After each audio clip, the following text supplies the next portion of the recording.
Business community is constantly telling us it can't find enough homegrown college graduates proficient in engineering and technology. Hi, I'm Steve Swatt for Comcast Newsmakers. In the next few minutes, we're going to talk with a local school official whose district is trying to turn that around.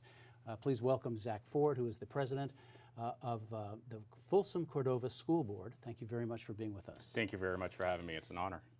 So this really is a problem because I read one study that indicates only 16% of high school students are even interested in math and science, and so we're not getting enough kids into the pipeline. Absolutely, and we need to address that issue early and get them interested in the subjects earlier on. And what we have done last year actually is that we were one of only 3 schools or 3 districts in the entire state to pilot Project Lead the Way curriculum at the elementary school level. And what is it? This is what STEM, so what this science, is technology, engineering, and math? Absolutely. It's STEM project-based learning, and it was piloted at one of our elementary schools. And it was so successful that it ended up turning into a K-5 STEM Academy. What we did was we are using that Project Lead the Way curriculum, and we are implementing it at the elementary school level and getting these kids interested in project-based learning with the STEM fields earlier on. And so you're talking about critical thinking skills and problem-solving skills in terms of, I guess, basic math, but going a little beyond that too, right? Absolutely. And using that, for example, I was in a class last year where this particular item was being piloted. And these students, what they were doing is they were programming robots to pick up blocks. Now, it's a huge amount of fun for them.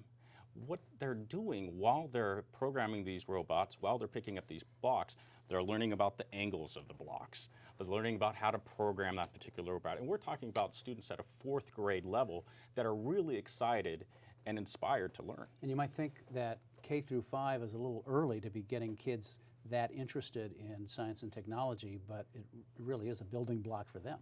No, it's extremely important to get them involved early, and like you said, to get them involved with that building block of getting engaged in those particular subjects. So this is the Riverview STEM Academy that we've been talking about. I know you have other career technical academies, which really seems to be really in these days to try to get kids who may not be headed for college, may not be interested, but to learn skills that they can use in the future. Absolutely, and I think this is extremely important. Now, I believe that any child that wants to go on to college should have that opportunity. That said, we know that only 1/3 of students are going to end up with a 4-year college degree. We have a responsibility to address the issues of those other 2/3. So what we have done is we are a big partner for California Career Academies.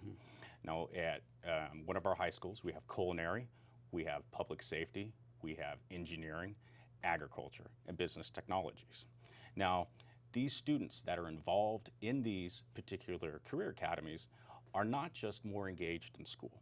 They're more apt to stay in school, they're more apt to meet the A through G requirements that are required for state and UC level college admissions. They're more likely to graduate, and they're more likely to go on and go to college as well. Yeah, and I have seen studies that indicate that when these students who are interested in something like this, it does keep them in school. Absolutely.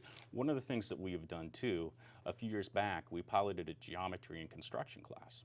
Now, a lot of students that were otherwise having difficulties in math are now thriving because they have an applied approach to the subject. All right, Zach Ford, thank you very much for coming by and talking about what's going on in Folsom Cordova. We appreciate it. Thank you very much for having me. And thanks to our viewers also for watching Comcast Newsmakers. We hope to see you next time.